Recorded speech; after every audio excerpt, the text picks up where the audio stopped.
Clara's point of view. I just saw you. Throw yourself off a cliff. The words fell from my mouth before I could stop them. But I did see it. Clear as day. The water, the wind, the way his body hit the air before the drop. It was like I was there, watching Riven take his final step. He turned slowly. His eyes locked on mine, and something inside them snapped. Who the fuck are you? The venom in his voice made my heart freeze. Before I could answer, he was on me. His hand closed around my throat, lifting me, slamming me against the counter so fast the breath left my lungs. Did my mother send you? He growled, his face inches from mine, eyes glowing like twin torches. Did she put you here? My nails clawed at his wrist. I couldn't breathe. Couldn't speak. I shook my head, panicked. I tried to get the words out. But all I could do was choke. The room spun. Everything turned gray at the edges. I felt my heartbeat slowing, thudding like a distant drum. My limbs numbed. My chest screamed for air. Then, Riven! Liam's voice, fierce, terrified. Let her go! You're going to kill her. But Riven didn't move. His grip tightened. I was dying. Right there. At his hands. Then something snapped. A crash. A pull. The pressure vanished. I dropped to the floor, coughing violently, gasping for air like I was being born again. Air tore through my throat like fire. Tears streamed down my face. I curled in on myself, trying to breathe, trying to see through the haze. Riven was across the room now, thrown back by Liam, who stood between us like a shield. What the fuck, man? Liam barked, shoving him hard again. She didn't do anything. I barely registered their voices. All I could hear was my heartbeat thunder in my ears. A scream that didn't make it out. Then I felt her. Ava. Her arms slid under mine, lifting me gently, guiding me like I was a child. Come on, she whispered, her voice softer than I thought she was capable of. I didn't look back. Not at Riven. Not at the monster who almost crushed the life out of me. I let Ava pull me from the kitchen. Out the door. Away from the heat, the rage, and the cliff. I didn't fall off. But he almost did. The wind was sharp. Even with the sun up, it bit into my skin as Ava led me away from the house, down the uneven path, past the creaking steps, and even further from the porch. Far from him. She didn't say a word. Neither did I. Until we reached a flat stretch of dirt near the trees, where a massive stone jutted from the earth like it had been dropped there by something ancient. I collapsed onto it, clutching my neck with shaking hands. It still burned. Not the skin. No, the pain was deeper than that. It was him. The way he looked at me like I wasn't real. Like I was the enemy. What just happened? Ava finally asked, arms crossed, eyes narrowing at me like a hawk circling a dying animal. What did you do?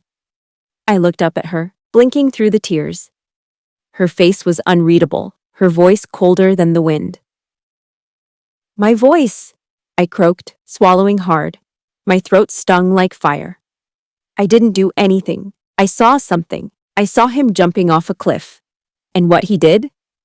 That was an attempt to murder me. Ava's jaw tightened. Her arms didn't drop. I don't believe you, she said, her voice cold and flat. That's not something anyone just stumbles across. It's personal. Intimate. And you drop it like you just saw it? She took a step closer, eyes narrowing. Cut the act, girl. Tell me the truth. Did his mother send you? Are you here to spy on him? I shot up, voice cracking, throat flaring. Can you just leave me alone, please? I rasped. It wasn't a scream. It couldn't be. My vocal cords wouldn't let me. But the desperation was all there. Wound tight and spilling out in that one line. Because even if I told you 1,000,000 times that I don't know what just happened, you wouldn't believe me anyway. Ava didn't move. She just looked at me. Lingering, measuring. like she was trying to decide whether I was a liar or just cursed. I met her stare until I couldn't anymore. "Please go," I whispered, barely audible. "Just go." A beat passed, then another. Finally, she turned. Without a word, she walked back toward the house. And I was alone. I curled forward, elbows on my knees, hands trembling over my thighs. My throat throbbed with every breath. But it was my mind that wouldn't stop screaming. What the hell just happened? Why did I see that cliff? Why did it feel so real? And most terrifying of all, why did he think his mother sent me? I didn't know anything about her. I barely knew anything about him. But he nearly killed me. Because of one vision. One moment. One crack in whatever invisible wall separated his life from mine. And now? Now I didn't even know if I was safe sleeping under the same roof. Or if this bond between us had just opened a door that should have stayed locked forever. The rumble of the car engine cut through the stillness. I turned my head slowly, throat still aching, and saw the car reversing down the narrow road. Riven, driving away, just like that. A heavy breath escaped my lungs, shaky, uneven.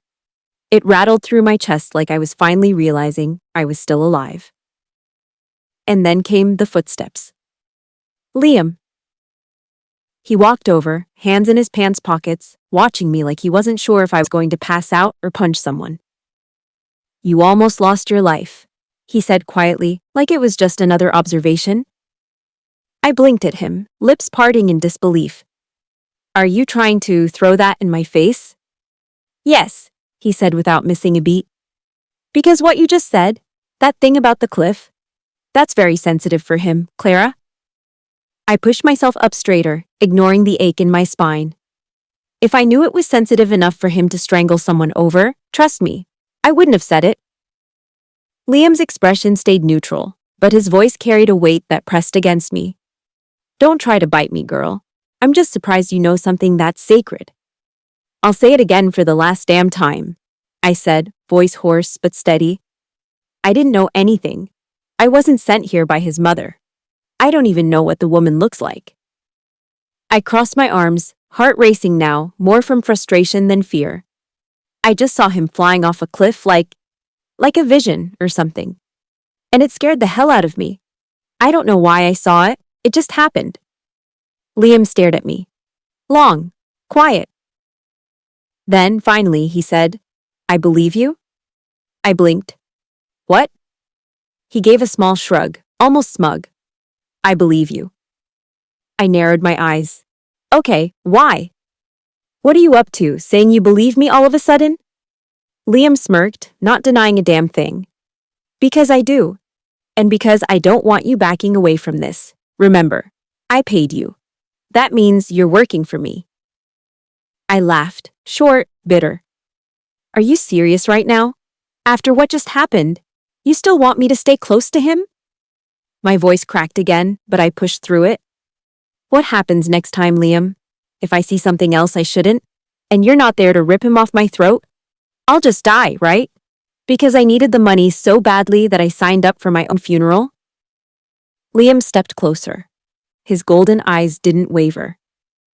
"And you do want the money," he said. "That's why you're still standing here."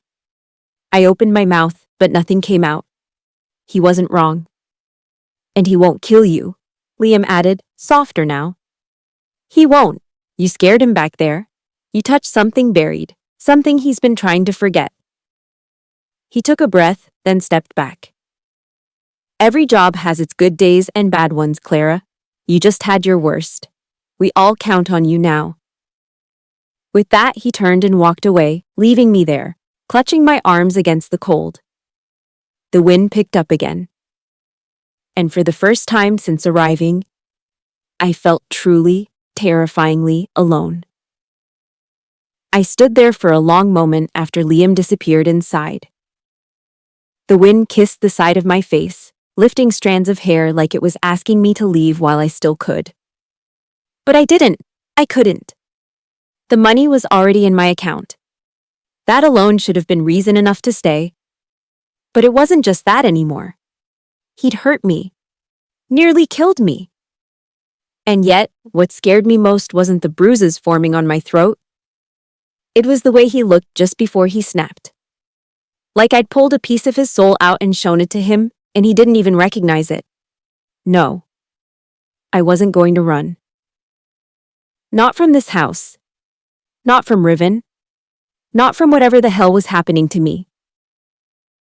I swallowed down the ache in my throat and brushed my fingers under my eyes, swiping away the last of the salt. Then I turned, marched up the steps, and pushed the door open. The air inside was stale, dusty, still. Ava wasn't in sight. Liam had disappeared somewhere down the hall. But the silence didn't scare me anymore. I walked straight to the bags, unpacked what was left, and grabbed the damn cleaning supplies. Because if I was staying, then I was making this place mine too. Riven's point of view. I drove with no destination. Just the road, the sky, and the sound of tires eating up the asphalt. My fingers gripped the wheel too tight, the leather groaning beneath my palms. I didn't care. I should have cared about what I did back there, about the way Clara looked at me, like I was a stranger, like I was a monster. And maybe I was. I saw it in her eyes right before Liam pulled me off her fear. But worse, betrayal. Like she'd trusted me not to go that far. I clenched my jaw, the muscles twitching. What the hell did she see? Why did she say that? That cliff, that wasn't something anyone talked about. That was buried. Locked away under a lifetime of blood and silence. How the hell could she have known that? The question kept looping, over and over, until it wasn't just rage I felt. It was something deeper. Something like fear. Not of Clara, of what she meant, of what this bond might be turning into. Because if she saw that, what else could she see? Or if my mother sent her? And the thought made my heart jolt with rage and fear. I gritted my teeth, slowing the car as the forest thickened on either side. I didn't even realize I'd taken the old back roads toward the south. I was halfway to the lake, where I used to shift just to scream into the water. Back when I thought loneliness was the worst thing that could happen to a man when he lost something as important. And that was my grandmother. I was wrong.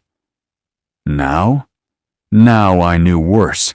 Because the second I touched her skin, the second our marks synced up for that flash, I felt something I hadn't felt in years. A pulse, a heartbeat that wasn't mine, and it terrified me. The road ended in gravel, the kind that crunches like bones beneath tires. I parked near the cliff's edge, killed the engine, and stepped out. I walked until the trees gave way to a stretch of wild shoreline. Rocks scattered like shattered promises, waves hitting them with a rhythm I knew too damn well. And there it was, the ocean, untamed, unforgiving, and loud enough to drown out even the worst of thoughts, except today. Today, nothing drowned. I sat on a boulder near the edge, elbows on my knees, hands hanging loose.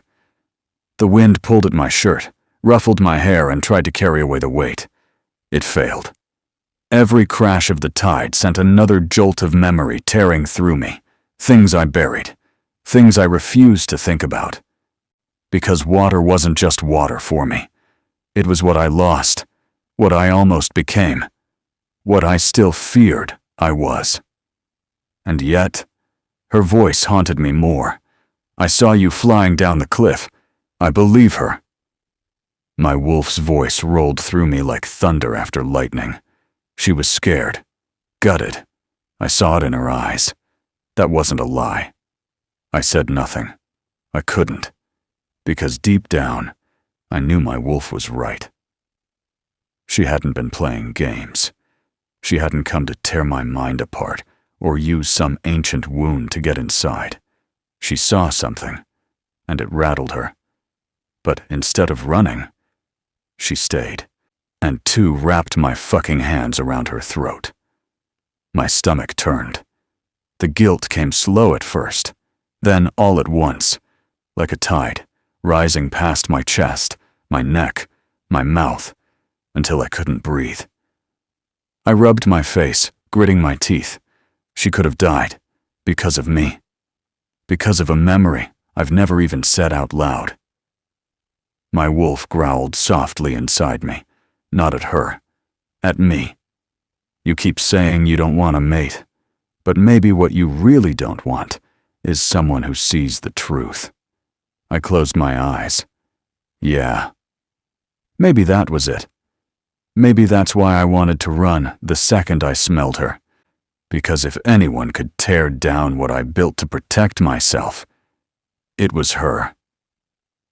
And somehow, without even trying, Clara Hartwell had started pulling at the seams. Instead of drowning in guilt here, why not get up and go back? Apologize to her. My wolf's voice wasn't a growl this time. It was low, stern, honest. The kind of voice you can't argue with, because deep down, it's the one you know is right. I didn't answer. I just kept staring at the water, the waves hissing against the rocks like they were taunting me. Each crash reminding me of what I almost did, of how close her body came to going limp in my hands. I should have known better. I should have stopped myself. But in that second, I wasn't me. I was him, the boy who lost everything in one fall. The man who built a wall of rage and didn't realize when it cracked. Go to her. Tell her you saw it too, and that you're sorry. I exhaled harshly, fists curling at my sides. My pride screamed no. But something else, something deeper, something mine, said yes. Not because she deserved an apology, but because I needed to say it. I stood slowly, the bones in my knees aching like they'd aged decades while I sat there. I walked back to the car, opened the door, and sank into the seat for a moment. Then I turned the key. The engine purred to life, and the wheels started rolling. Not fast, just steady, like I wasn't running anymore, like I was returning.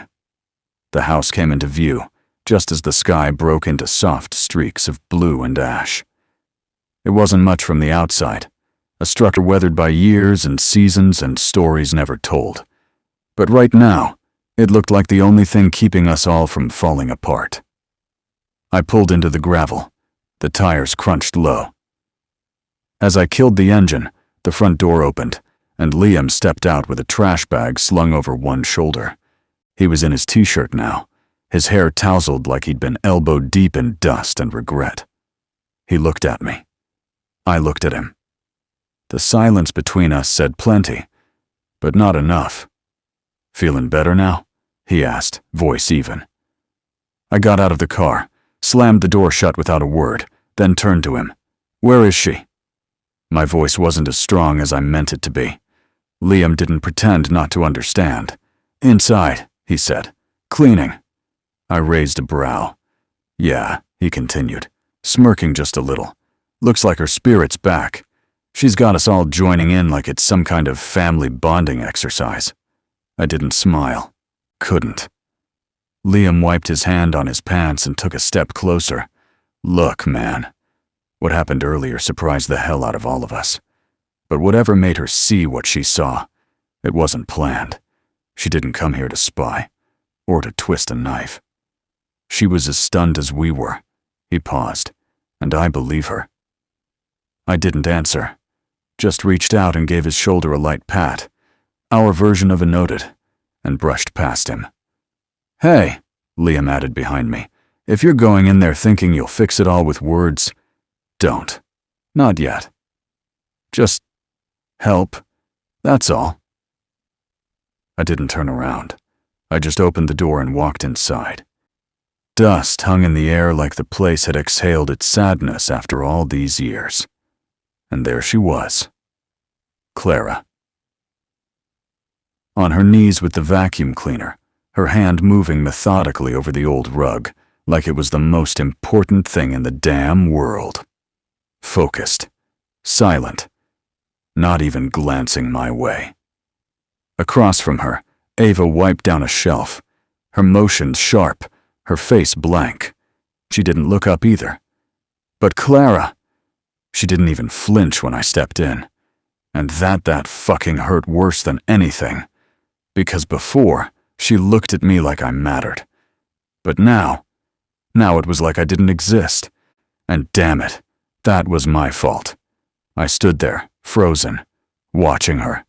My heart pounded, loud, rhythmic, angry. She was in my house, cleaning my floor, still here, even after I nearly killed her. She should have run. But instead, she vacuumed and ignored me like I was dust too. I swallowed hard and stepped further in, unsure of what the hell I was supposed to do next. I stood there too long. Long enough for the smell of lemon-scented cleaner to bury itself in my nose. Long enough for the dust I tracked in to cling to my boots like guilt that wouldn't let go. Still, she didn't look at me. She just adjusted the vacuum's cord, turned slightly to reach under the table, and kept going like I wasn't even part of this scene. Like I wasn't the man who nearly crushed her windpipe with his own goddamn hands. Ava moved past me, cloth in hand, expression flat. She didn't bump my shoulder, or glare, or say a word. But her silence was loud enough to punch through ribs. I cleared my throat. No one reacted. I took another step forward, arms crossed tight across my chest, part instinct, part defense. Damn it. The words scratched on the way out. I hadn't apologized to someone in years. Not like this. Not when I meant it. I didn't mean to hurt you, I said. Still, Clara didn't pause. Didn't flinch. She just switched the vacuum off and started coiling the cord slowly, her fingers moving with care. Too much care. That's when I realized she wasn't just cleaning. She was processing, wiping away her thoughts, vacuuming up what I did to her, erasing me piece by piece. I hated it. I saw it, she said finally, still not looking at me.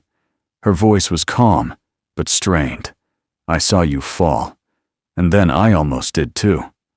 I didn't know how to respond to that. Didn't know how to say, I know.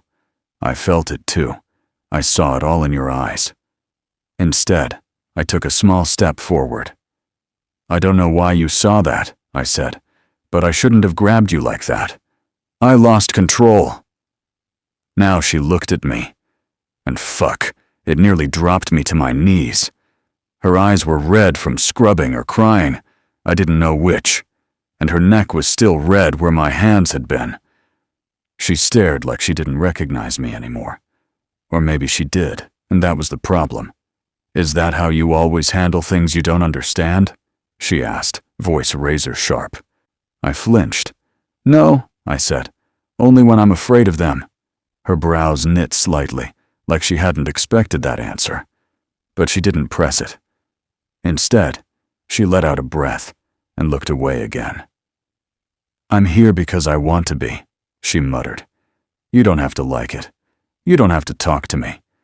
But you also don't get to treat me like I'm the enemy. She turned back to the vacuum, dragging it toward the corner. My jaw clenched so hard it ached. I didn't want her to finish this with her back to me. I didn't want this chapter to end like this. Her moving away, and me standing still. So I moved. 2 long strides and I was behind her.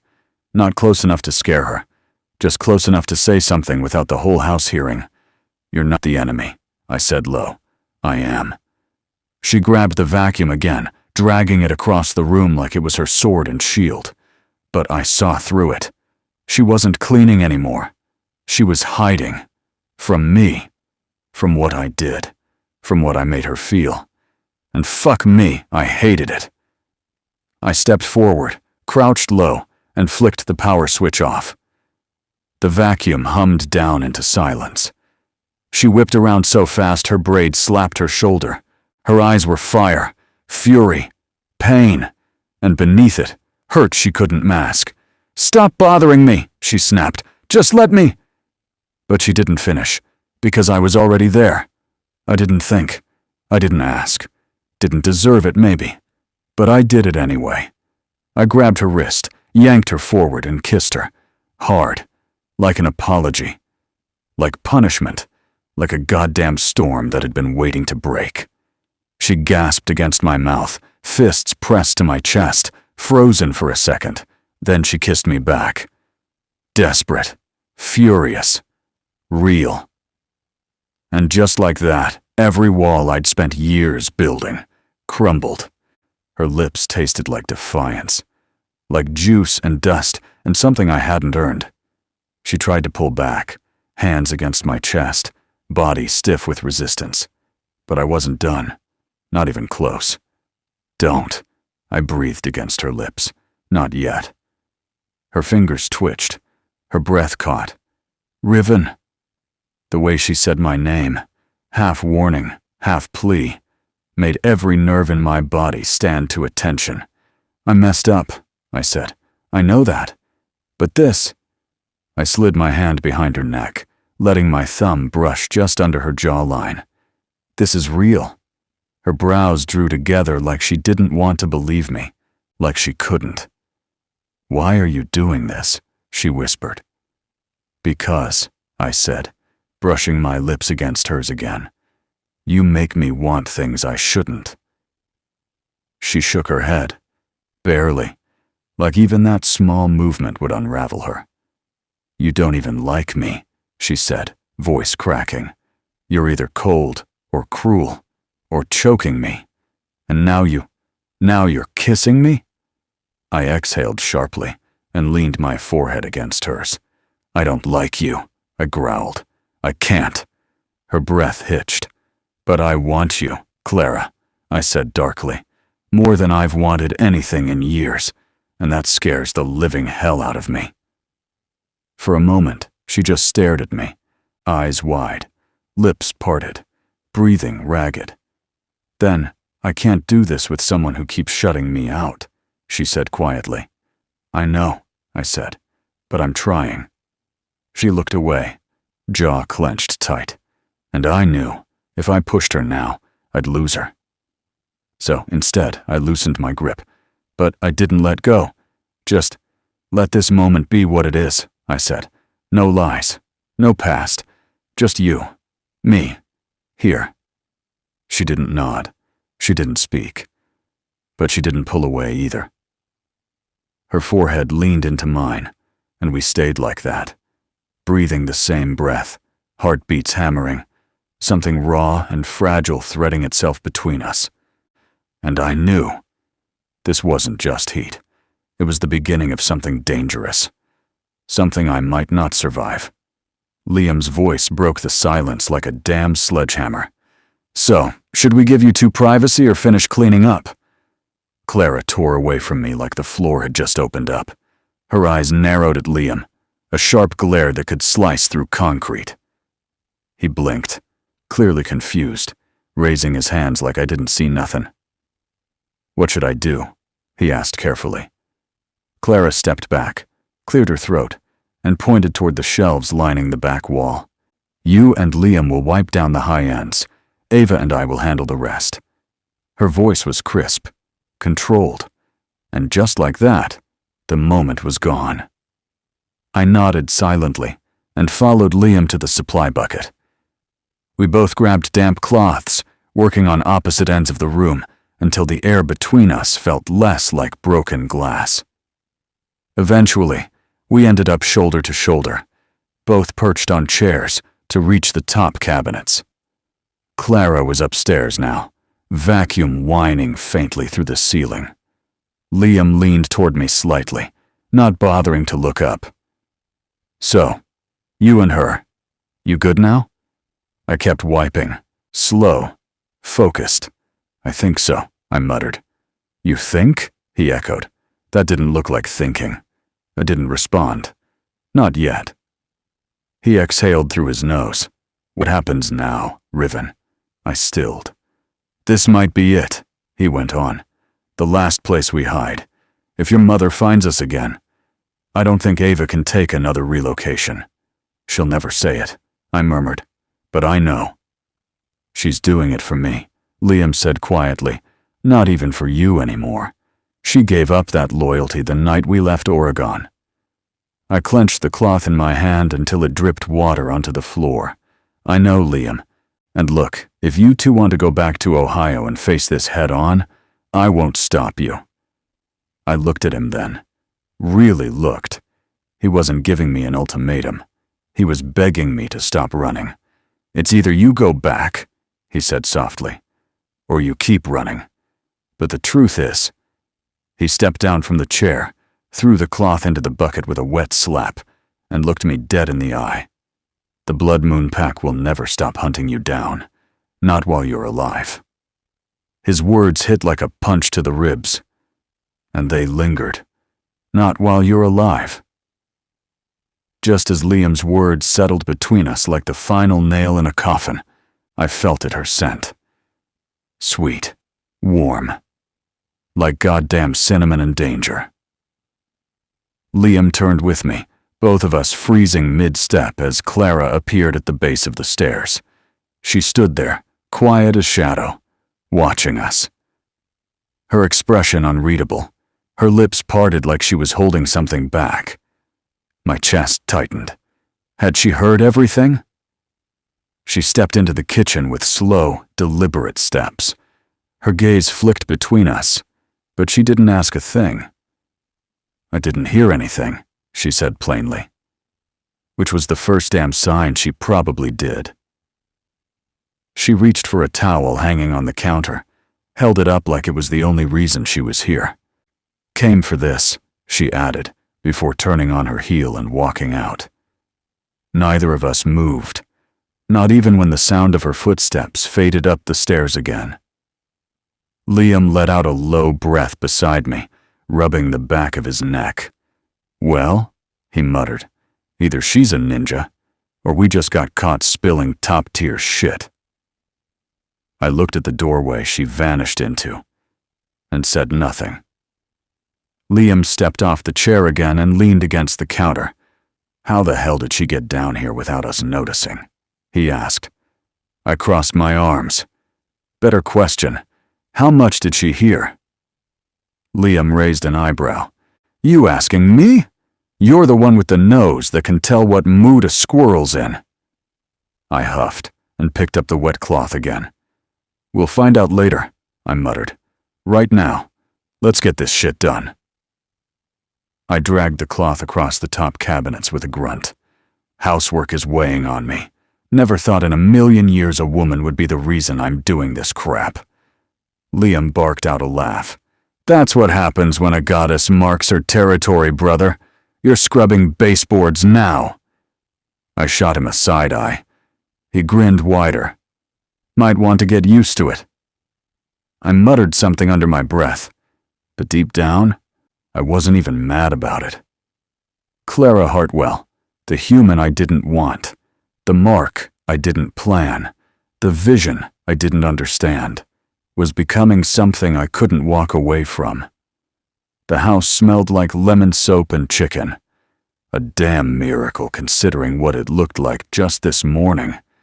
Dust devils on every surface, cobwebs plotting world domination in the corners, and that old musty scent of a house left untouched for years. Now, everything was spotless, quiet, and a little too peaceful. I slumped into the clean couch, head tilted back, every muscle in my body protesting. Across from me, Liam lay sprawled like he'd just finished a battlefield campaign. Ava, though, she looked like a zombie that forgot how to sit straight, legs stretched out, arms dangling over the side like her soul had left her body halfway through wiping floors. And yet, from the kitchen, the sounds of cooking continued. Pots clinking, a pan sizzling, plates being pulled from the cabinets. Clara, despite everything, after vacuuming the floors, scrubbing the molded carpets, organizing shelves, wiping counters, and nearly being murdered this morning, she was still standing, cooking dinner. Like nothing happened. I glanced toward the kitchen archway, catching a glimpse of her, hair tied up, moving like she wasn't on her feet all damn day. What kind of human did that? Was she even human? Or did she have some sort of immortal battery in her chest? I looked over at Ava. She groaned, barely lifting her head from the couch. I can feel my spine vibrating, she muttered. Yeah, definitely not a werewolf thing, just Clara. Somewhere between divine punishment and divine patience. Dinner came soon after, chicken and rice, soft vegetables on the side, clean, balanced, probably too healthy for a crew like us. We ate in silence, tired silence. I tried to catch her eye, even once. She didn't give me the satisfaction, not once. Her focus stayed on her plate, as if the grain of the rice was more interesting than my face. Maybe it was. Once the last bites were taken, Clara silently stood, collected her plate, and placed it in the dishwasher without a sound. Then she turned and climbed the stairs, her footsteps soft but sure. I watched her until she disappeared. Damn it. Please, Ava groaned, turning to Liam. Don't touch me tonight. I want one night of sleep without your itchy hands. Liam blinked. I literally cleaned ceiling beams for you today. You're still not getting laid. He blinked again, then muttered, Unbelievable, and dropped his head back. I stood and walked off with a grunt, not giving them a second look. I had my own battle to fight. Her door was cracked. Soft lamplight spilled into the hallway. I slowed my steps when I heard her voice. She was on a call, probably with her friend Kevin. A pause. Girlfriend, let me call you back. She hung up and motioned silently for me to come in. I stepped inside. Her room was simple, just the basics, but her touch was already making it feel like home. A blanket folded on the edge of the bed. I sat in the smallest damn chair I'd ever tried to use, the thing groaning under me like it knew I didn't belong there. I cleared my throat. She folded her arms, waiting. I'm here to talk about us. Silence. I cleared my throat again. I mean, me. My life. Why we keep moving. Because I know you heard my conversation with Liam, and I know you want to know everything. Her expression didn't change, but her eyes did. They softened, just a bit. I inhaled, and began. You already know I'm a rogue. What you don't know is why. And with that, I started unspooling the story I'd buried for too long. Clara's point of view. I didn't expect him to actually talk. Not like this. Not with the way he avoided my eyes all day. The tension, the kiss, the silence that followed like it never happened. But now he sat across from me in that tiny chair, his shoulders hunched, hands tangled together like he was physically holding himself together. I was born into a small place near Wayne National Forest, a town most people haven't heard of. Quiet, tucked between the trees. It's where the pack Blood Moon Pack has always been. Hidden for good reason. Blood Moon Pack. I was supposed to take over the Alpha title, he went on. It was my birthright. My father made sure I was raised like a weapon, trained me like one, taught me every brutal rule a leader should never have to follow.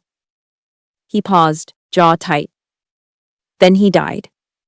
A hunting accident, or so they said. I didn't believe it. Still don't.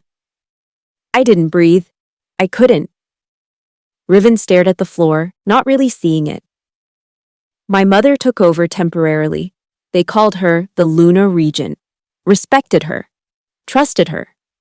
His voice twisted. They didn't know her like I did. He finally looked at me. And I felt it. That weight in his eyes. The ache that bled beneath every word he hadn't said yet. She wanted to keep control, he said. Even after I turned 25, even when the elders started pushing for my ascension, she wouldn't let go. There was a crack in his voice now, and I felt it in my chest like thunder. She started saying things, that the bond between Alpha and Luna was stronger than blood. That power required sacrifice. That to truly lead, I had to merge my strength with hers. I blinked, confused. Then it hit me. The breath left my body. No, I whispered. He nodded, slowly, bitterly. She twisted everything, made it sound righteous, sacred, like the gods of the old bloodlines demanded it. He looked at me again. I ran the night she cornered me in the council chamber. She tried to seal the spiritual bond in front of the high priestess. Oh my God. She called it tradition. I called it damnation. I clutched my arms, the room suddenly feeling cold despite how warm it had been moments ago. I didn't just run from a pack, he said. I ran from her, from the legacy, from the throne. He leaned back, breathing hard now, like saying it out loud cost him everything. And I've been running ever since, because I know the second she finds me, she'll force it to happen. And this time, she'll make damn sure I can't escape. The room was silent except for the sound of my own heartbeat pounding in my ears. But you're a grown man, I said softly. You can... I paused, searching for the right words. You can fight back. Say no. He didn't speak. Didn't blink. Just looked at me like he'd already said no 1,000 times and lost every single one of those battles. The silence thickened again, and I almost reached for his hand. Almost. But then his lips parted. I believe she's the one who killed my grandmother. His voice was lower now, ragged. My dad? I'm not sure. But for my grandmother, yeah, I'm very certain. I swallowed the lump forming in my throat. How do you respond to that? I didn't. Not at first. I just kept my mouth shut, lips parted then closed again, like I was trying to trap my breath before it slipped out the wrong way. Then, almost in a whisper, I asked, Is she your real mother? His gaze snapped to mine, and he nodded. Yeah, she is. And that hit me like a damn punch to the chest. I shifted slightly where I sat, trying to give the weight in my heart somewhere else to go. A bitter chuckle escaped before I could stop it. I thought I was the one with secrets, I said, glancing at the floor, then back at him. I thought I was the one with the sad life. Yours? Yours doesn't even have money as part of the struggle. Mine's just as heavy, but in a different kind of way. He didn't interrupt. My dad left when I was 5. I began, eyes fixed on a spot above his shoulder. He said he was going to get milk. A humorless laugh left me. We all know what that means. I forced myself to go on. My mom tried. God, she tried. Worked 3 jobs. No time to even hold me sometimes.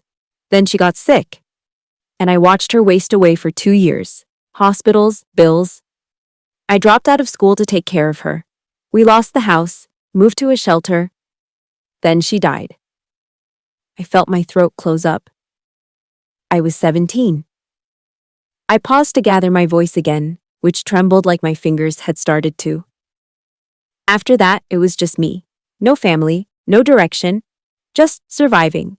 Working jobs that barely paid, sleeping in places where I had to keep one shoe on just in case I had to run. Kevin. A small smile touched my lips, but it was watery. She took me in. My best friend, my only family. But even with her help, I still had to fight for every single breath of stability. I looked up at him, my vision swimming. So yeah, I might not have a wolf inside of me, or a monstrous mother who thinks twisted rituals are love, but pain? I pointed to my chest. I know it. It lives here. He stared at me like I'd cracked open something sacred. Like maybe, just maybe, the scars between us were speaking in a language only we understood.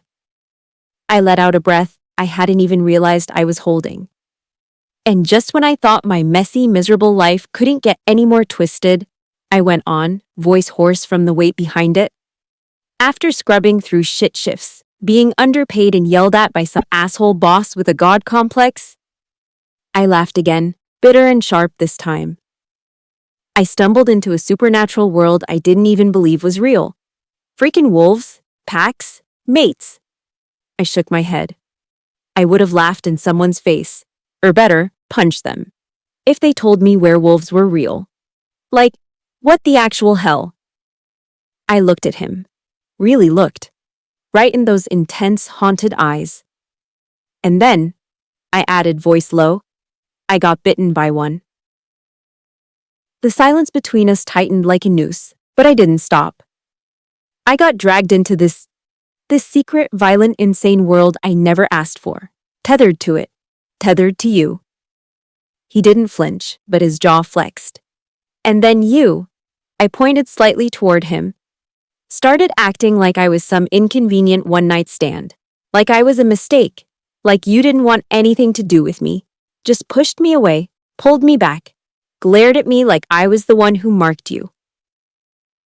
I stood slowly, pacing to the edge of the room and turning back with heat burning in my chest. You think you're the only one whose life got flipped upside down? I whispered. You think you're the only one drowning? He didn't speak. Good. Because I wasn't finished. And I think, I said, my voice still trembling with everything I hadn't meant to say but couldn't hold back anymore.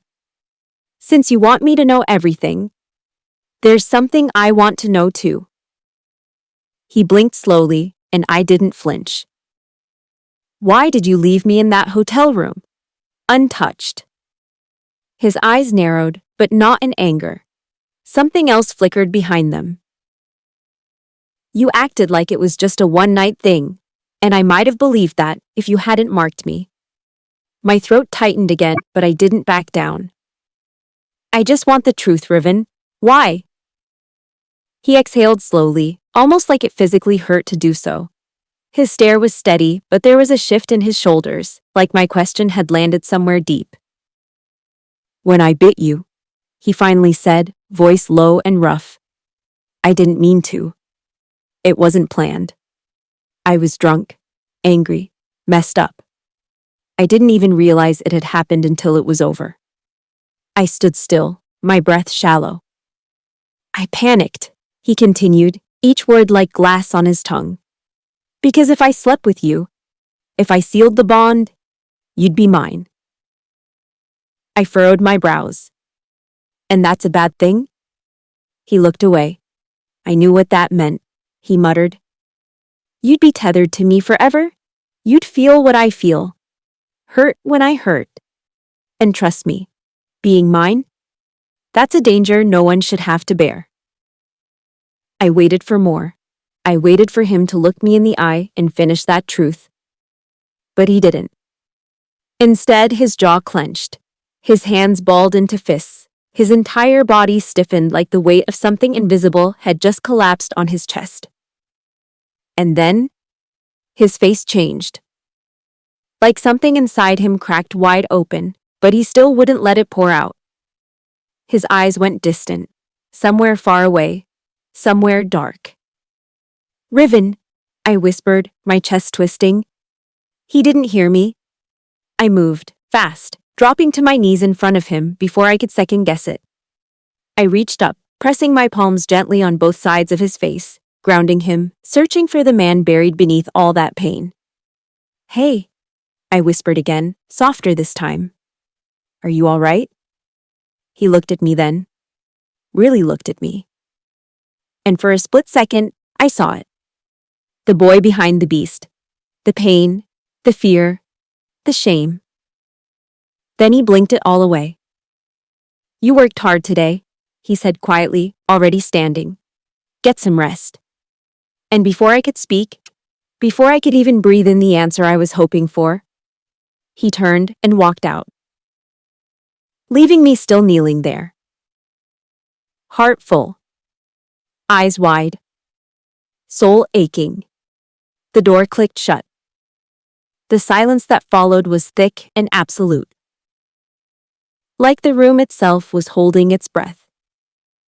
I stayed there, on my knees, still feeling the echo of his skin under my fingers, still tasting the sorrow in his voice that he wouldn't say out loud. I hated how much it hurt. I hated that I understood it. My palms dropped to my thighs. I stared at the floor like it might give me answers, but all I had was more questions, more aching, tangled knots of him, of us. I could have gotten up, climbed into bed, curled beneath the blankets, and forgotten him. But I didn't. I stayed right there, hugging my knees to my chest, listening to the wind slip through the cracked window, whispering stories only broken souls could understand.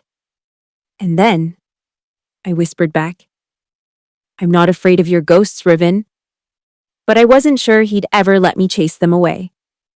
"This is it," I whispered as I rose from the floor, wiping the heel of my palm across my cheek.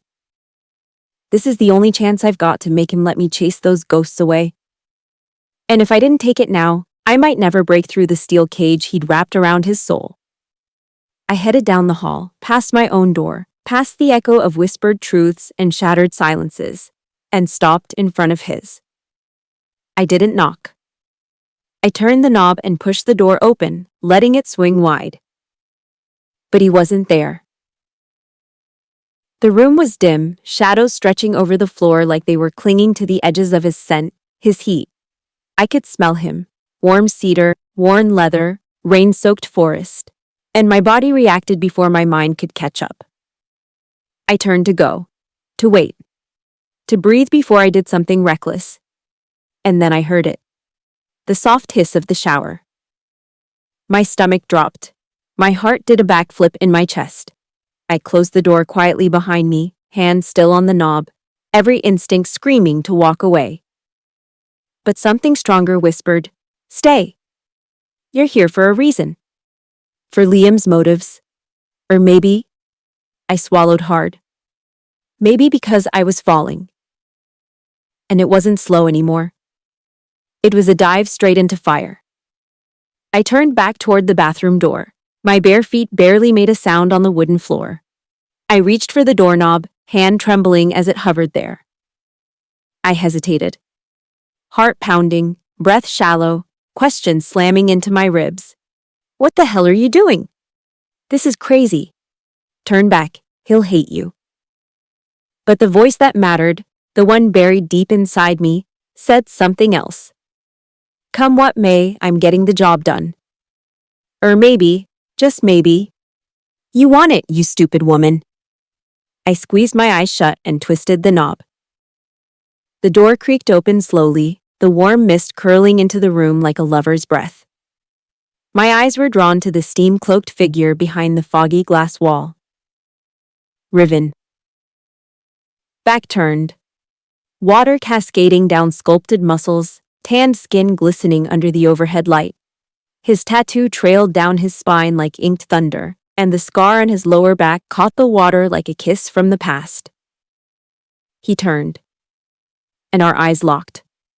His eyes were sharp, wet, a mix of fury and confusion. "What the hell?" I froze. His hand moved toward the edge of the glass, but he didn't cover himself, didn't hide. Just stared. Like he was trying to figure out if I was real, or if the ghost in his head had finally stepped out of his dreams and into his world. I swallowed hard, heat crawling up my throat. "I need to talk to you." He didn't move. Didn't blink. His voice, low and gravelly, cut through the steam. "You picked a hell of a time, Clara." "I know," I whispered, chest rising and falling like I'd just run through fire.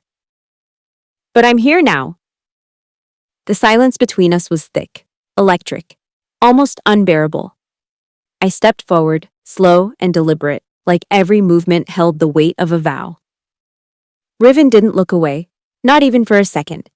His body tensed, muscles flexing beneath the spray, like he was bracing for a blow. I didn't blink. Didn't flinch. One by one, I slipped out of my clothes. The soft rustle of fabric falling to the floor echoed louder than thunder in that small, steam-laced room.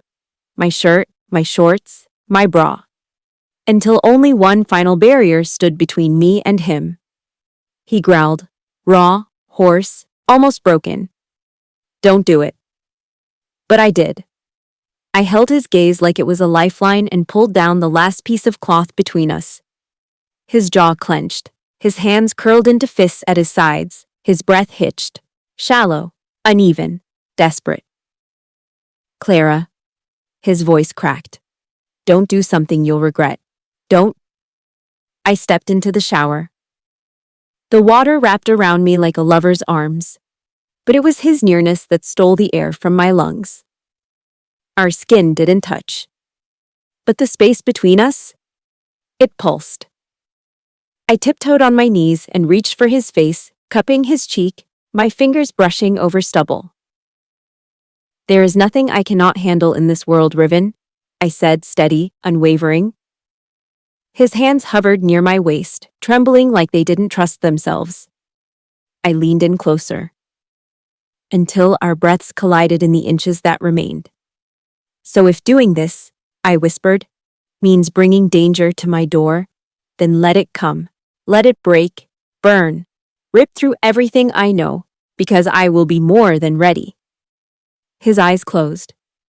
A sharp inhale. Like I'd pierced through every defense he had left. And then his lips brushed mine. Not a kiss, not yet. Just a question, a challenge, a warning, and a promise. His lips ghosted over mine. Just a breath, a whisper, and then he snapped. A groan broke from his throat as his hands finally gripped my waist, tight, desperate, pulling me into him like he'd been starving for years and just found the only thing that could fill him.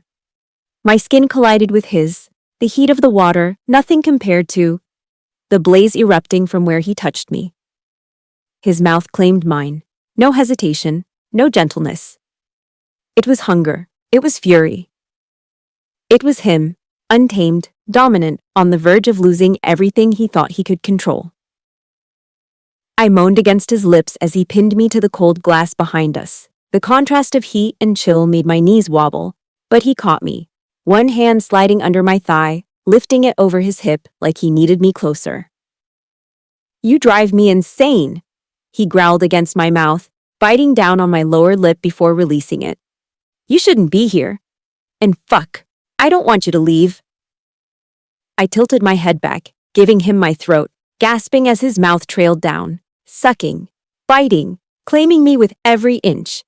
His fingers gripped my hips like they were his last tether to reality. His hardness pressed against me, hot and thick, and it made me tremble with anticipation. I'm not leaving, I breathed, threading my fingers through his wet hair, tugging hard. Not until I've had all of you. That snapped something in him. He spun us around, pressing me into the opposite wall, water cascading down both our bodies like a curtain shielding us from anything outside this moment. And then he sank to his knees. His hands trailed down my sides, his mouth hot on my stomach. Lower. Lower. I gasped, my back arching as his tongue flicked out, tasting me, teasing me. His growl vibrated against my core, and I whimpered, fingers digging into his shoulders as he devoured me with merciless precision. Every stroke, every swirl, every flick sent shockwaves through me. I cried out, hips grinding against his mouth, and he didn't stop, didn't pause. He feasted. By the time he rose, I was shaking, barely breathing. He didn't give me a chance to recover. He lifted me effortlessly, wrapping my legs around his waist. Our eyes locked again, his burning with something primal, mine clouded with need. He froze. His tip pressed at my entrance, but he didn't move. Clara. His voice dropped, like gravel soaked in rain. You've never... I nodded just once, chest heaving against his.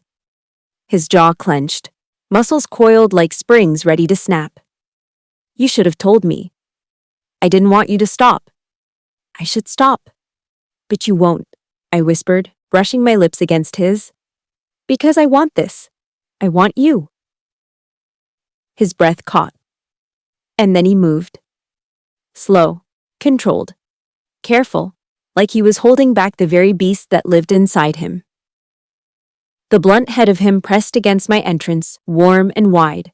I gasped, fingers clutching his arms, digging in. It burned. My body fought it at first, tight, unfamiliar, resisting the stretch of something so big, so utterly him.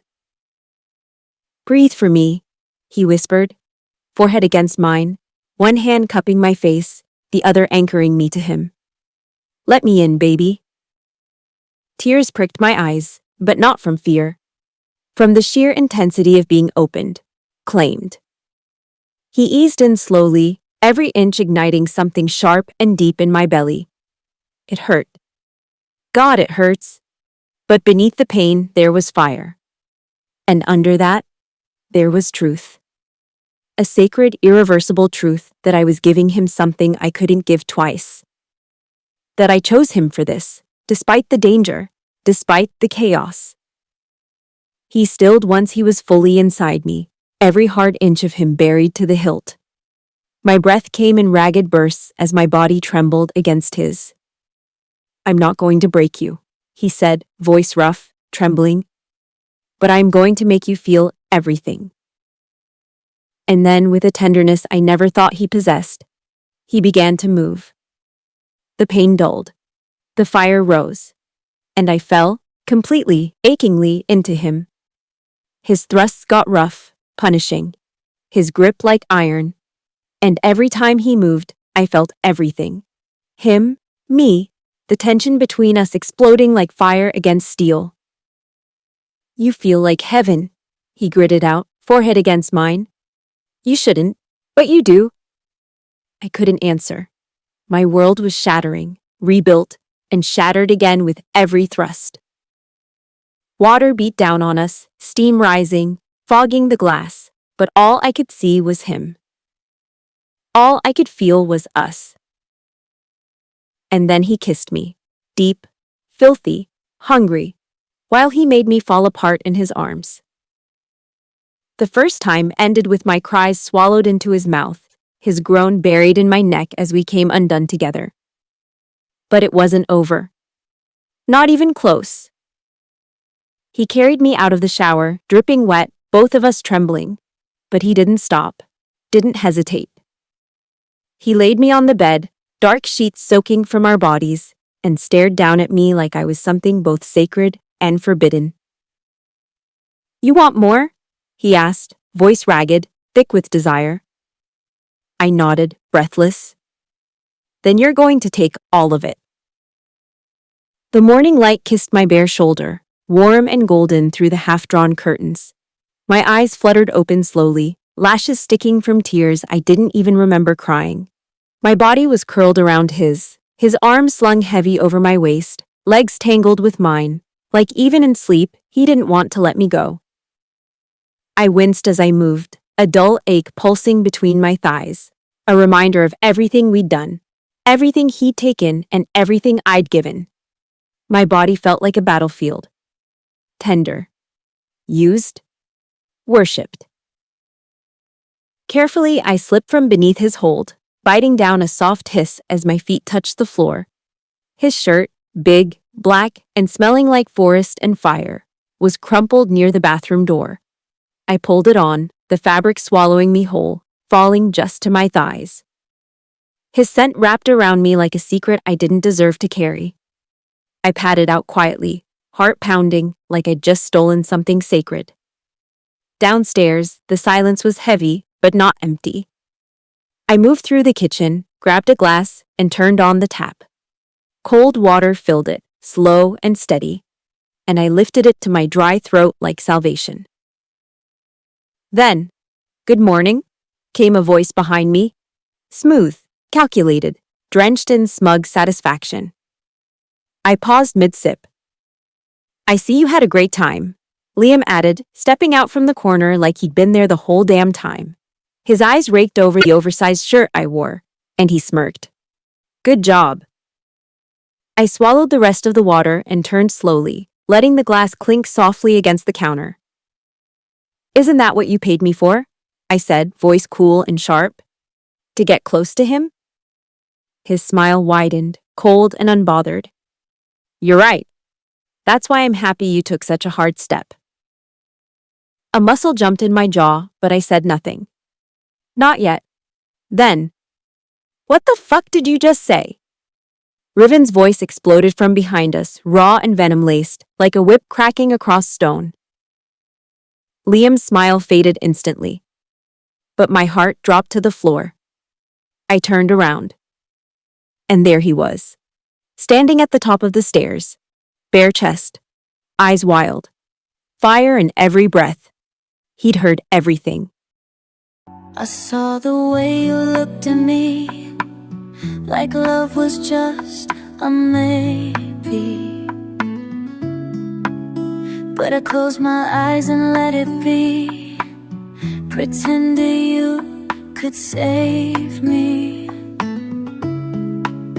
I told my heart just one more time, maybe this time you would stay. But deep inside I knew the truth, you were never mine anyway.